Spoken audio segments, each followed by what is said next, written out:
Okay, so it's a pleasure for me to introduce Kenan Ince. Uh, Thank you very much for accepting to give this talk. Um, it's really a pleasure for us to have you here, even if it's just virtually.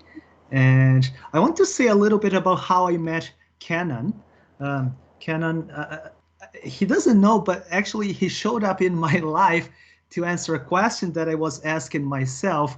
And I think, like many of you, I have at least these two big interests in my life. And on one hand, I really enjoy thinking about mathematics. On the other hand, I really care about the social justice issues. And I used to think that these two areas of interest in my life, and I'm sure in many of your lives as well, I used to think that these two areas, math and social justice, were completely disconnected. And that started bugging me in the last year or so. So it really started annoying me, the fact that why should I spend so much time thinking about these cool abstract stuff when there are so many issues out there that I should be thinking about. Um, and Kenan showed up exactly like I said to answer this question. There is a bridge connecting those two worlds, and to me that was completely new. It was amazing when I saw Kenan's work. Kenan was giving a talk at the Talk Math with Your Friends seminar, exactly about the issue that the topic that they will talk about today. So that, like I said, really changed the way I saw things, and it's I think I can say it made me a happier mathematician because I see I can connect these two. In fact, Canon created a whole course at the college level to talk exactly about the use of mathematics for social justice, and I believe that's what they will talk about today. So with that, I'll pass it on to you, Kenan, and thank you again for accepting to give this talk. Yes, thank you so much to having me. Thank you so much to all of the John Abbott folks and everyone who's attending. Thank you for Luis for inviting me. Um, and I will share my screen. My plan is to talk. Hopefully you can see this presentation now. My hope is to talk a bit about how someone might get started teaching math for social justice, and why someone might want to do that. So my name is Kenan Ince. I teach at a small college in Utah, in the U.S. called Westminster College. And we are a liberal arts college, which I think I've heard is a very American thing. But we focus largely on teaching and on combining a large variety of students' interests. So a lot of interdisciplinary work goes on at my college, which made it a great context to implement a course on math for social justice. However, I started very differently. So I started very small with teaching about things like Gini coefficients and calculus, which measure inequality using integrals. And I started thinking about math for social justice at the grad school level at Rice University in Houston, Texas. So I hope to inspire folks to think about math for social justice and maybe even develop a little bit of an idea of how you could implement math for social justice in your own courses, using very small like 1 or 2 class periods even. I think can be a very good start. So I hope to do a little bit more interactivity toward the end of the talk, but since we're a small group, I very much welcome any questions if they come up. Just feel free to jump in and ask questions anytime. Yeah, so thank you all for being here. I am currently located in Salt Lake City, Utah, which is located on land that was taken from indigenous peoples. Specifically the Ute, Goshute, and Shoshone peoples. And you may know of this native land website, which I think is very useful for finding finding out what indigenous peoples have traditionally lived on the lands you're located on. I think that during COVID-19, I've felt even more inspired and even more urgent in teaching math for social justice. These UNICEF posters, for example, in the center of this image, which might be hard to see because they're small, talk about pre-existing conditions in a very broad sense.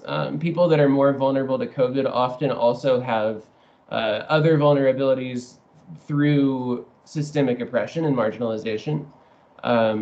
So for example, during the pandemic, people of color in the United States have been disproportionately impacted. People differ in their abilities to access healthcare, such as treatment or vaccines, their ability to work remotely. People who are working in lower paying jobs are disproportionately people of color and are also disproportionately likely to be at risk of COVID-19. And the surge of the Black Lives Matter movement in the United States last year as well sort of coincided with one of our summer surges of COVID-19. So I think that juxtaposition was really moving for me, really interesting, because for one thing, people who are already marginalized in other areas are more likely to be at risk from COVID. The word pandemic comes from the Greek word for all people. So I do believe that the pandemic is really us. It's all of our collective actions and behavior. And in a lot of ways, the pandemic has helped us realize, I think, that we're all bound together more tightly than we could have possibly imagined. Inequities such as economic, racial, healthcare access to vaccines risk the health of everyone. So to me, there is a greater urgency in this moment to think about social justice work. So I wanted to talk a little bit at first about why someone might want to teach math for social justice. And so certainly my own journey started with my interest in social justice actually came before my passion for mathematics really blossomed. I was an undergraduate and I was talking to one of my close friends at the time about her sociology classes. And I realized there were a lot of measurable inequities and measurable injustices that I had not learned about or been taught about at all in my life before that. And so I sought out, I tried to educate myself as much as possible about the data behind these inequalities, because I've always been a very like science or math minded person. And so the data was very impactful for me. But as I went through graduate school and started teaching, I actually learned that that in many ways, teaching math for social justice actually dovetails well with best practices in teaching and learning. So, for example, a review paper by McGee claims that studies have shown that teachers of social studies and mathematics alike focus very little on sexism and racism. And in mathematics, that might stem from the myth of objectivity, or what I view as as the myth of math being a completely objective field. I believe that anything done by humans in human contexts is inherently a political act. But historically, mathematicians have considered social issues out of the scope of the classroom, including myself. I mean, it's taken me a great deal of time and thought to design the social justice course, for example, that I currently teach. And it doesn't help that many, including my own graduate program and PhD program, provided very little education about social justice or even culturally relevant pedagogies. However, researchers have actually found that culturally relevant pedagogies and teaching practices contribute to educational equity and social justice and help student learning. In fact, there have been studies done largely by Winter in 2007 that showed that students taught using a social justice math approach in a pre-calculus class performed statistically significantly better on assessments than a control group did. So they actually exceeded the control group scores by almost 12%, had fewer students with a grade of D or lower in the class. And so in many ways, using students' existing interests, often students are already fairly passionate about socio-political issues, and meeting students where they are is a helpful pedagogy, I think. Oh, and this link here, I've shared the slides, by the way, the link to the slides in the comments section of Teams. So among those links, or among those slides, there's a link to this literature review that I did in graduate school as part of a certificate program in pedagogy. And that was one of the ways that I started thinking about how I could teach math for social justice, because I found that especially in pre-college, so K through 12, there have been a lot of math educators that are already implementing social justice pedagogies, and in some contexts, they've been shown to be more effective than non-social justice pedagogies. So I strongly believe that math is already political, and I won't show the video, but I have a clip of Kathy O'Neill, who's a data scientist and the author of the book Weapons of Math Destruction. Where she describes how big data models and algorithms in fields like finance, education, advertising, employment, and even jails and prisons. So these algorithms inherit the biases that were already implicit in the society they were created in, and in some cases even explicit. O'Neill says this sort of inheriting of bias into algorithms creates a pernicious feedback loop. For example, in the context of policing, communities that are already policed more than other communities will generate more data, right? So if there is a greater police presence in a given neighborhood, there will be likely more people charged with crimes in that neighborhood. Those crimes will then be fed back into algorithms that try to predict crime risk,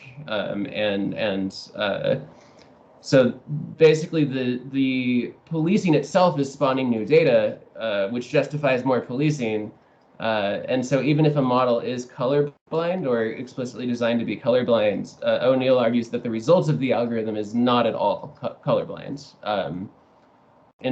For example, in cities that are largely segregated, such as those in the United States, that's my context, so I know more about segregation in the US, but geography is a highly effective proxy for race. So algorithms that try to use geography to predict risk of crime, for example, are largely going to over-police communities of color.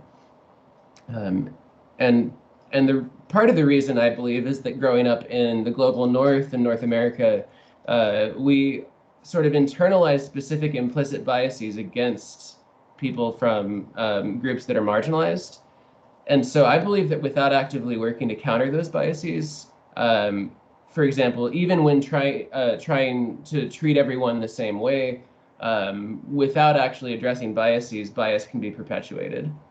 And the analogy that I like to use is, imagine a patient with a chronic illness.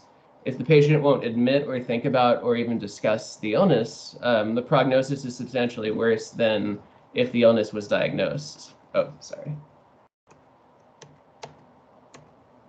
So I think that actually acknowledging existing bias is necessary to develop a plan for treatment, to go back to the medical analogy.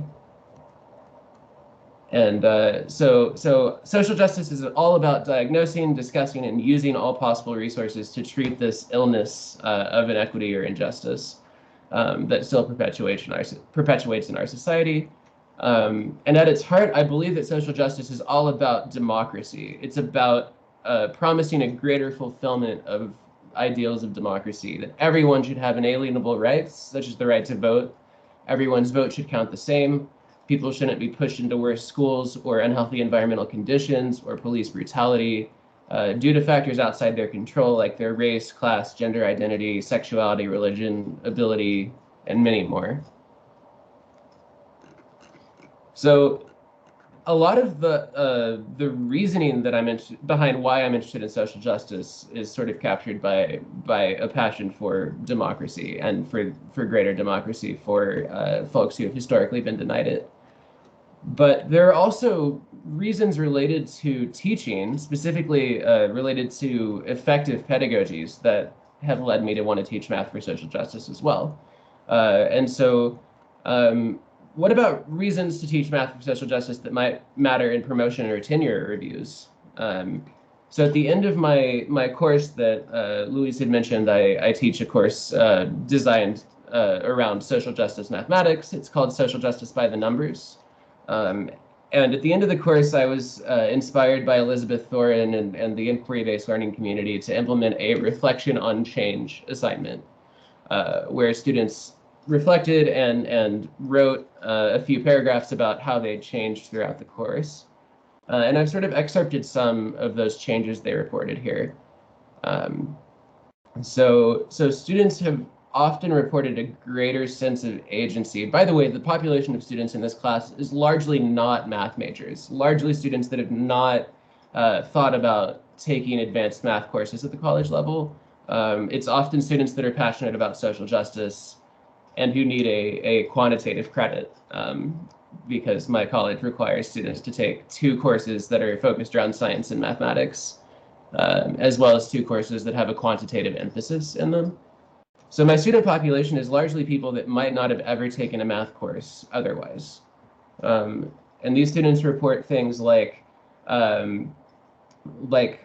the first quote, by the way, is from a student who I actually ended up doing summer research with on police use of force in Salt Lake City. And he mentioned that he had not actually been inspired to use math as a tool in his life until taking this course. He said that in 29 years of life, he had not had an interest in math to the extent that he had after taking the course. So I believe that teaching math for social justice can actually broaden the appeal of what I view as a beautiful and creative field, mathematics. My goal in my teaching is to spread that sense of beauty and creativity to as many people as possible. And social justice applications actually have helped me reach students that I might not have ever gotten to reach otherwise.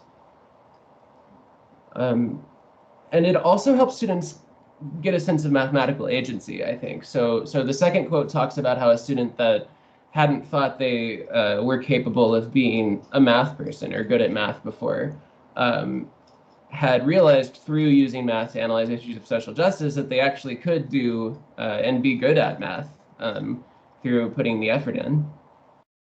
A third student had mentioned that, so for the first time, they said, quote, after applying myself, checking in with my team, and digging into the statistics behind my passion project, I noticed the biggest change I've ever seen. I actually enjoyed doing the math for the project. So students who have said that they saw math as sort of this hoop they had to jump through in order to get through school, for the first time saw math as this field that they could be passionate about and come to love. And I think that's something that matters a lot, definitely at my institution, in our reviews for things like promotion, for example. Secondly, I've compiled a couple of quotes from those reflections related to social engagement. So if we care about students taking an active role in a democracy and advocating through a democratic system for issues they're passionate about, I think a social justice application in a math class is actually one way of promoting that. So in my anecdotal experience, at least, based on reading things like student evaluations, student reflections, social justice math courses can provide students who aren't already very interested in math with the idea that math is really this, as Jordan Ellenberg says, this atomic powered prosthesis that you attach to your common sense, vastly multiplying its reach and strength. And as I mentioned, this is largely a population of students who would not have taken math classes without having been required to take some sort of quantitative emphasis course. Only about 1 in 25 students in this course have been math majors. So it's really reaching a broader population than I could otherwise. Oh yeah, so I think I'm happy, as always, to take questions anytime or comments or any thoughts on y'all's part anytime. But that was sort of my why section of why one might teach math for social justice.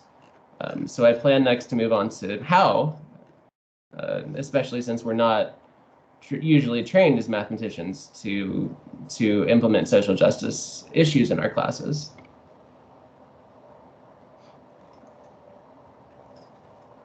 So one example of how one might sort of frame their pedagogy in a social justice math class, or in a context where they're implementing maybe some social justice module in an existing math class, I believe is staying responsive to student interests. So for example, my college recently announced a $8,000 tuition increase per year.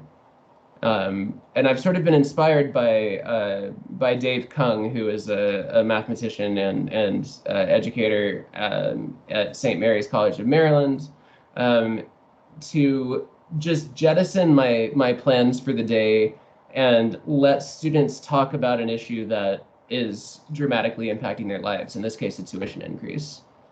So I started class in fall 2019 with a discussion of this tuition increase.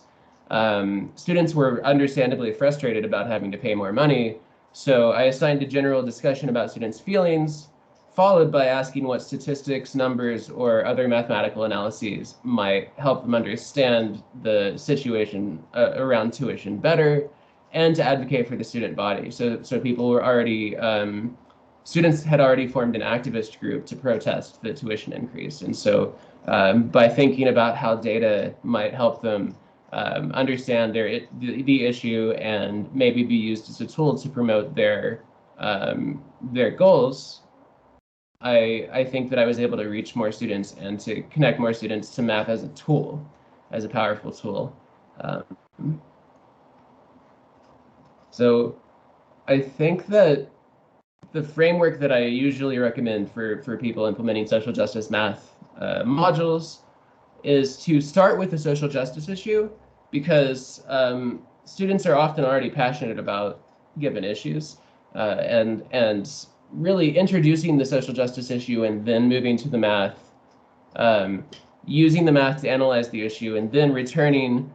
So taking the mathematical model that you've used to understand the social justice issue and use the results of that model to return to the social justice issue and think about applications to activism, politics, etc. That has been a useful framework for me. I often have students vote on which social justice issues they want to talk about in class, specifically so I can connect to things that students are already passionate about. And I've taken a lot of inspiration from pre-secondary K through 12 educators on this. For example, Jonathan Osler out of Chicago has sort of framed two main components of math for social justice, or math education and social justice. And so, first of all, on the left-hand side, we have what quantitative literacy is necessary to do things like analyze political or media claims critically, understand data related to issues of social justice, and promote greater equity and access to jobs. One educator I've been very inspired by on the left-hand side of this table is Bob Moses, who, may he rest in power, he recently passed away, but he is an American, Southern American civil rights activist who was part of the 1960s civil rights movement. And he's also the founder of the Algebra Project, which is a a project designed to give students, especially Black students and students from marginalized groups, the algebraic tools they need to succeed in the workforce. Bob Moses said that the most urgent social issue affecting poor people and people of color, in his opinion, was economic access. And in today's world, economic access and full citizenship depend crucially on math and science literacy. So providing students the tools they need to have full economic access in our society is a key part of what teaching math for social justice means to me. Jonathan Osler, who made this table, argues that the math literacy as a civil right side of things means we must give students the best possible mathematical education and a rigorous mathematical education in social justice math classes. The second component of social justice math, on the other hand, is one that I'll probably focus a bit more on here today. It's the study of issues of social justice using mathematical and statistical tools and frameworks, including using math to propose solutions to injustice. So we have to frame, I believe, our courses around the best mathematical education possible for our students, but also reaching student interests by studying issues of social and economic justice in the math classroom. So Jonathan Osler, who is an educator at the high school level in Chicago, who had developed a lot of social justice math pedagogies. I was inspired a lot by him when I first started thinking about how to teach math for social justice. Osler lays out several key principles, or what he believes is key principles. There's actually a document that he wrote, which is located in the resource folder, whose link I've posted in Teams.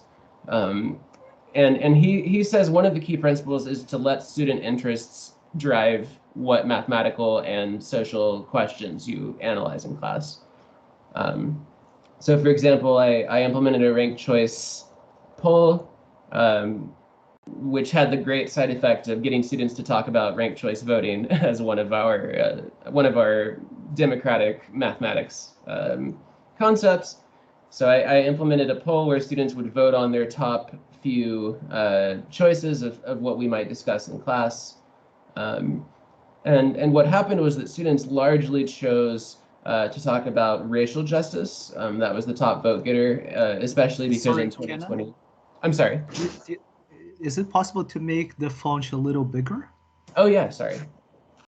Yeah, how is that? Thank you. Of course. So in this poll, number one choice of students was talking about racial justice and inequity, and largely I think because of the popularity of the Black Lives Matter movement in 2020. So this poll was given in 2021, spring of 2021. And so students would rank their choices, and I would choose a few of the top choices to discuss in class by implementing modules. So second, Osler recommends that we have a solution-based component. I believe, and I've experienced this personally, I think it's really easy to talk about everything that's wrong with the world or wrong with our societies. And mathematics provides us tools to understand exactly in what ways, for example, police may be discriminating against people of color. But I think that students actually really benefit and connect to solutions-based components as well. So in other words, I ask students to think about how they might use math to better the world, whatever they think bettering the world means. And I assign them a project every semester where they try to apply math to better the world in some way. So for example, one group of students cared about gender identity and sexual orientation and promoting justice for trans and non-binary folks. And one of the more prominent issues has been, lately in the US has been restrooms, access to restrooms. So one group of students for their project actually went to all of the institutions of higher education in Salt Lake City and tabulated where they found gender-neutral restrooms and where they didn't. So they actually took a census of sorts in our local community college, at the University of Utah, which is the big state school in Salt Lake City, as well as Westminster, which is the smaller college that I teach at, also in Salt Lake City. And they did a census of where restrooms existed that were for people of all genders, not gendered as men or women's restrooms. And they looked at food areas in particular, because they figured that as students, they would have more access to cafeterias and areas where students could buy food. And they also created a brochure that they gave to officials at each of the colleges that they looked at, which provided a financial breakdown of how to convert existing restrooms to gender-neutral restrooms. So I thought this was really cool because they actually did some research and found that the cost of converting a existing gendered restroom to a all-gender restroom or gender-neutral restroom was fairly low, like surprisingly low. And there was an advocacy component of their work for that reason. Another group of students, so one of the things that students are passionate about in Utah is nature, going hiking, mountain biking, skiing. And so one group of students decided they would do a census of pollution in each of in several popular local hiking areas. So they did things like break down waste of various types in those areas, in this case by whether it was metal, plastic, paper, or some other type of waste left on hiking trails. And so they actually went to the hiking trails and gathered all of the waste and just categorized what type of waste was located in each area, and then disposed of the waste. So there was a solutions-based component in the sense that they were actually cleaning out these trails, as well as mathematically analyzing them. And again, so the statistical analysis is not at all sophisticated, because this is a seminar course largely designed for first-year students. It does not require any mathematical prerequisites at all. And I actually really like that because it allows me to reach a broader population of students. Partnering with local organizations is another thing that OSLER recommends doing. So for example, we have a local school district that gathers data on which students are attending its after-school programs. And it's sort of like the Algebra Project. This local school district tries to promote education and including like after school and other supplements to education for K through 12 students, in order to promote economic access for those students. And so I hope to do this in the future. I haven't done it yet, but we've been in discussion about a collaboration where my students could analyze the demographics of who attends these after-school programs, figure out why students might attend or not attend these after-school programs, and figure out how to better target those programs. So actually, with some very basic statistics, students could potentially contribute to local organizations. One of OSLER's recommendations, which I strongly concur with, even though I don't always follow it, is to start small. So my journey really started with implementing a lesson on Gini coefficients in calculus back in grad school. And when I first got to my current institution in 2016, it was just after the first wave of Black Lives Matter protests in 2015 had happened in the US. And so I was teaching the statistics course, Intro to Statistics, for the first time, and assigned several readings and statistical analyses related to police use of force and police brutality. And so that was sort of like 3 separate readings implemented at different portions of the semester. That was a good sort of starting point, or really a first or second step. I wasn't framing the whole course around social justice yet, but I found a way to implement social justice lessons in existing courses that seemed to naturally fit or be something that students were already passionate about. So I believe that the framework for teaching math for social justice that's worked best for me has been on the course level. There needs to be a good mathematical framework and narrative. So the math should sort of connect throughout the course. Students, for example, could start by learning some basic statistical tests or basic exploratory data analysis, and apply that to police use of force, and then move on to doing things like chi-square tests for goodness of fit in a statistics course, to determine whether there's statistically significant evidence that police are using more force against Black or Indigenous Salt Lakers, for example. And only after I did some small implementations did I really go on and do this literature review and design a full course. So you don't have to do everything at once by any means. I think starting small can be really helpful because you get the hang of things one step at a time that way.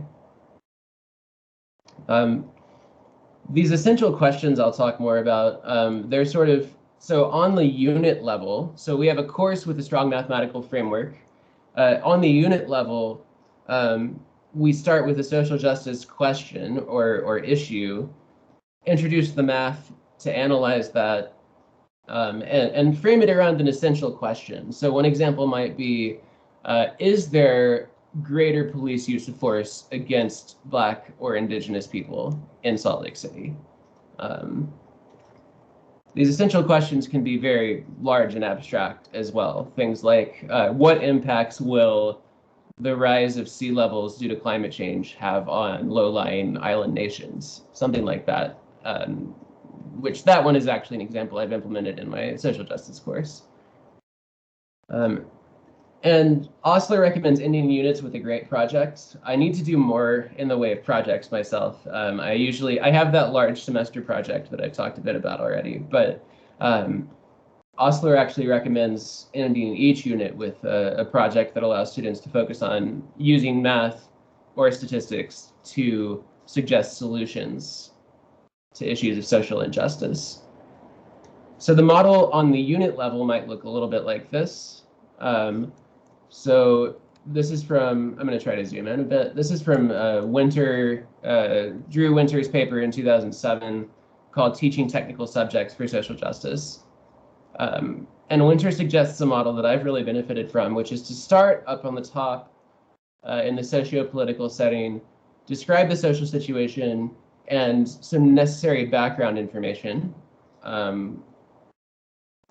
Find a social, economic, environmental, whatever kind of problem, a problem of social injustice in that social situation, and then take the salient features that are necessary for a mathematical analysis and restate that problem as a mathematical problem. So for example, with the police use of force question, we could ask whether the population against whom force is used is statistically significantly different from the total population of Salt Lake City in terms of race. Then solving that mathematical problem, for instance, by doing a chi-square test, getting a chi-squared statistic as well as some residuals to show which groups are more, have force used against them more often, taking that mathematical solution and moving it back into the world of socio-cultural issues. So having students interpret the meaning of that mathematical result for this situation that we started by talking about. So it's sort of this loop where you start in the social realm, go into the mathematical realm, model and solve the problem in the mathematical realm, and punt it back into the social realm. This has been really beneficial for me.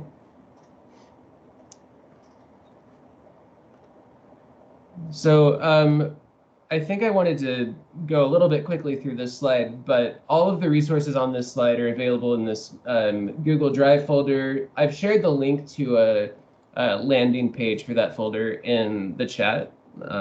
So it's open access resources for teaching math for social justice, and a lot of it is inspired by existing books such as Karali Kajavi's Mathematics for Social Justice, Resources for the College Classroom, which is a 2019, very recent book. And it consists of modules that can be implemented in a variety of courses. Each module is self-contained, has suggestions for how to implement the module, ranges from quantitative reasoning up to discrete math and proof strategies. And we expect a book coming out soon. I've talked to Gizem and Lily, the authors or the editors of this one, and they say this year there should be a statistics-focused collection coming out as well.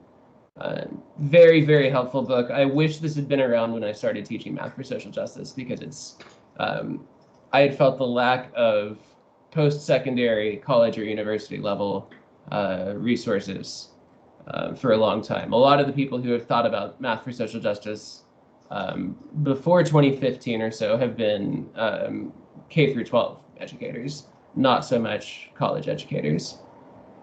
However, even those K through 12 resources can sometimes be very useful for things like service or pre-service courses at the college level, like the right-hand book, so high school mathematics lessons to explore, understand, and respond to social injustice. I've actually used that in a college level course because the sort of pre-calculus and algebra level material in the book can be really, I think, successfully implemented in a non-majors course, for example.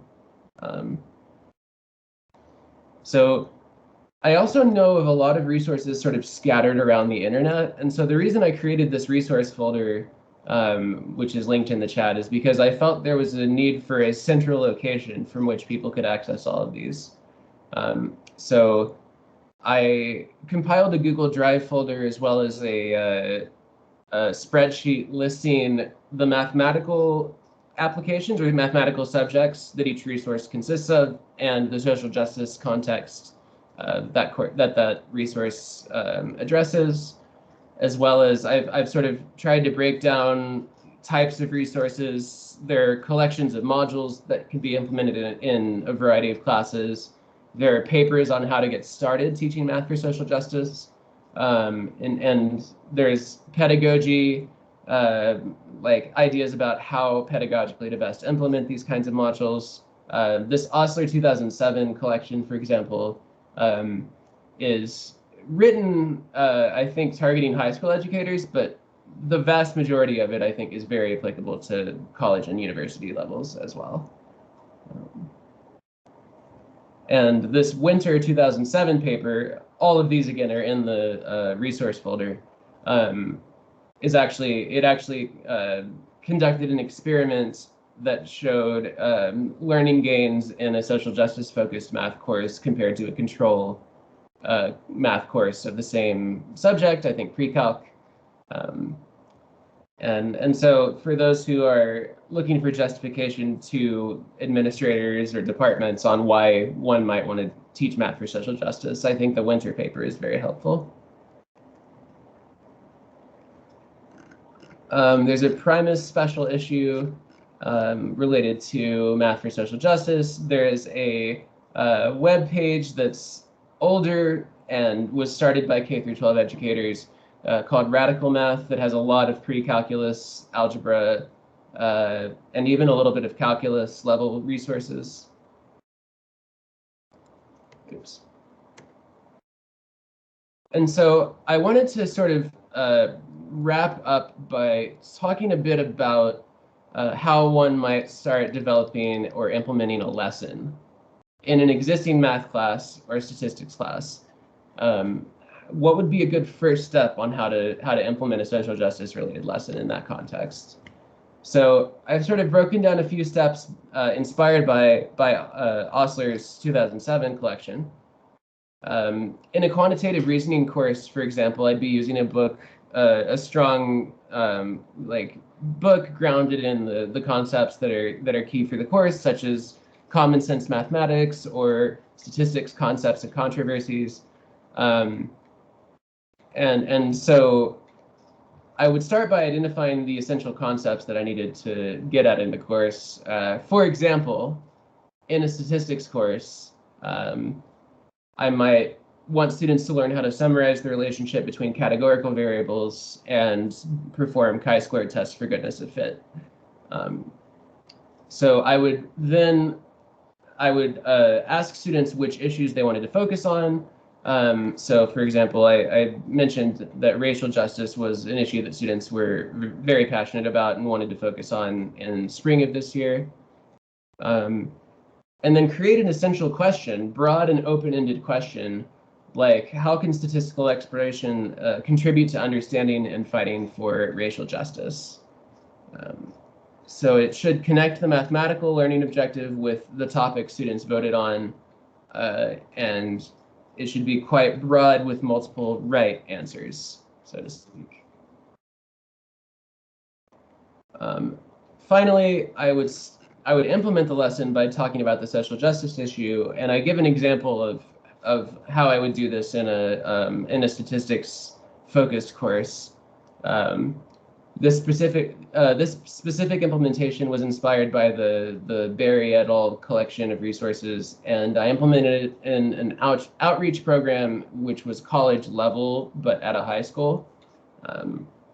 So I had students free write about policing and the recent social discussions about policing. I had students watch read an article and watch a video about what's the sort of shorthand for it has been Barbecue Becky, a video where a white woman calls the police on a group of Black people in California who are barbecuing. And do a think, pair, share, so students think on their own for a minute, pair up and talk about what they thought about, and then share it with the class. How is race relevant in this particular context with this particular incident? What other similar race-related incidents have you heard of inside or out of the Bay Area, which is where the Barbecue Becky incident happened? And connecting social justice issues to students' lived experiences has rarely led me wrong. So I would then finally begin introducing the math that is motivated by the social justice issue. So in the example of the policing statistics course, students used a guided exploration to create relative frequency tables. I actually have the module that I used, which was inspired by Berry et al. And they even, so some of these resource collections have these really helpful worksheets. So in this case, I had students complete a two-way table and an expected frequency table with the goal of leading up to a chi-squared test. And I realized, I think, I know it was supposed to be a 50-minute talk. I think I'm at 52 minutes since the start. So I wanted to make sure that everyone had the chance to ask some questions. So I'll just leave you with an exercise that I would implement with more time, and encourage y'all to think about how you might implement a social justice lesson. It doesn't even have to be more than a single portion of class, really. One day, maybe half an hour to an hour. Thinking about a class you want to implement a lesson in, write some learning objectives, use my resource folder or one of the other resource collections, like the wonderful Karali Kajabi book, to find a lesson that fits your learning objectives. Identify some essential questions around that, and determine how you might start implementing that lesson in your own class. So I think, yeah. So I think that's actually all I wanted to say for today. Thank you so much for having me, and I'm glad to take questions now. Thank you again, Kenan.